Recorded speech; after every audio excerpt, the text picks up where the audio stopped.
Une agression d'une violence inouïe derrière les murs de ce cabinet médical.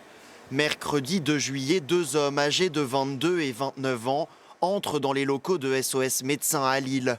Leur cible, un praticien âgé de 61 ans qui avait ausculté la sœur de l'un d'entre eux le matin même. Ces hommes entrent dans cette pièce de consultation où une maman est en train de faire ausculter ses enfants et en fait ils expulsent Manu Militari, l'enfant d'1 an et demi. Et ça l'a profondément choqué. Ensuite, il va se faire violenter pendant plusieurs minutes avec porte fermée, à tel point qu'on retrouvera un bout de son appareil auditif à l'autre bout de la salle de consultation. Bilan, 5 jours d'ITT et un traumatisme psychologique irréversible.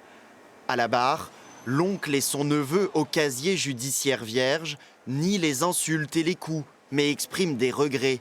Reconnus coupables de violences aggravées, ils ont été condamnés à 1 an de prison ferme sous bracelet électronique. Une agression loin d'être une exception. Cette jeune généraliste de 29 ans a cru mourir il y a 1 mois lors d'une consultation pour un renouvellement de traitement.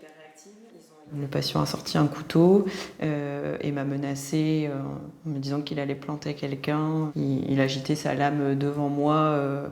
Voilà, donc moi j'ai eu très peur.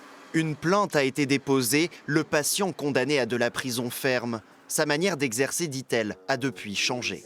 Quand je suis face à un conflit, j'ai plus peur et je vais plus avoir tendance à donner à la personne ce qu'elle veut. Ça change ma façon de prescription et ma façon d'être.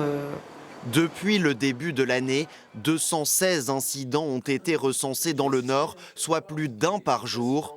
Le département en tête des violences sur les soignants. Heureusement, il n'y a pas trop d'agressions physiques comme celles dont on parle aujourd'hui, mais à l'injure, on tape du poing sur la table. Enfin, c'est intolérable. Le médecin est quelqu'un qui a le droit au respect et il faut absolument que ce respect revienne.